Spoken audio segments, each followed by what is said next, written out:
इन कैदियों में से किसी ने तुम्हारे पति मनोज का कत्ल किया है। ध्यान से देखो निशा, अगर पहचान सकती हो तो पहचान लो। सेंट्रल जेल के कमरे में कैदियों की एक लाइन खड़ी थी। उन कैदियों में से निशा को अपने पति इंश्योरेंस एजेंट मनोज के कातिल की शिनाख्त करनी थी। निशा सबका चेहरा देखती है, फिर अचानक बोलती है, कातिल इनमें से कोई नहीं है। तो फिर तुम्हारे पति इंश्योरेंस एजेंट मनोज का कातिल कौन है? निशा की आंखों में गुस्सा और आंसू भर जाती है। कातिल आप हैं, जेलर आलिया सिंह। मिशा का ये आरोप सुनकर वहाँ मौजूद हर कोई सन्न रह गया। लेकिन सवाल ये था, मिशा ने ऐसा क्यों कहा? क्या सच में जेलर आलिया सिंह ही निशा के पति इंश्योरेंस एजेंट मनोज की मौत की जिम्मेदार थी? आखिर क्या थी गुत्थी? इन सवालों के जवाब जानने के लिए आइए सुनते हैं पूरी कहानी चंद मिनटों में। शहर का एक व्यस्त चौराहा, जहां रोज की तरह लोग अपनी अपनी जिंदगी में व्यस्त थे, लेकिन उसी भीड़ के बीच कुछ मनचले हर रोज की तरह बाजार से वापस आ रही एक अकेली नवजवान औरत मिशा को घेर कर खड़े थे।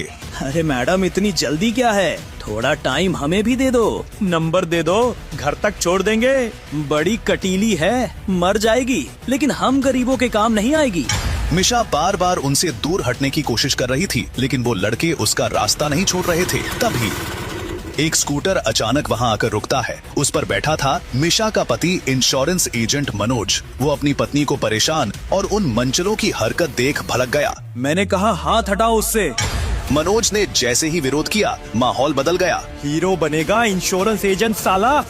कुछ ही सेकंड में मनोज जमीन पर था। स्कूटर में आग लग चुकी थी और निशा का रो रो के बुरा हाल था। इस कांड के चंद घंटे बाद मनोज और निशा सीधे पुलिस स्टेशन पहुंचे। उन्होंने उन मंचलों के खिलाफ शिकायत दर्ज कराई। सर, कई दिनों से हर रोज ये लोग मेरी पत्नी निशा को बीच सड़क पर छेड़ा करते हैं, और आज जब मैंने इनका विरोध किया तो इन्होंने मुझे मारा, मेरी स्कूटर जला दी। इनके खिलाफ शिकायत दर्ज कीजिए। ऐसे लोगों को छोड़िए मत साहब, नहीं तो ये किसी और औरत के साथ भी यही करेंगे। लेकिन उन्हें क्या पता था कि इस शिकायत के बाद उनकी जिंदगी एक ऐसे मोड़ पर पहुंचने वाली है जहां से वापस आना आसान नहीं होगी। तभी सीओ सिटी आलिया पर ऊपर से दबाव बढ़ने लगा। सीओ आलिया सिंह, हर रोज ये क्या सुनाई पड़ रहा है न्यूज में आपके शहर से?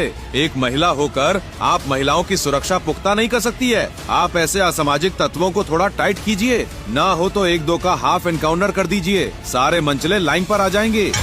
उसी समय शहर में महिलाओं पर बढ़ते क्राइम के चलते सीओ सिटी की पोस्ट पर आईपीएस अधिकारी की पोस्टिंग हुई थी। नाम था आलिया सिंह। सख्त, तेज दिमाग और अपने काम के लिए जानी जाने वाली अधिकारी। जब उन्हें शहर में बढ़ते छेड़छाड़ के मामलों के बारे में पता चला तो उन्होंने तुरंत कार्रवाई का फैसला किया। अब इस शहर में या तो मंचले रहेंगे या मैं। आलिया सिंह ने रेड करवाई और कई मंचलों को गिरफ्तार कर लिया। लेकिन उसी रात पुलिस की गाड़ी में एक और आदमी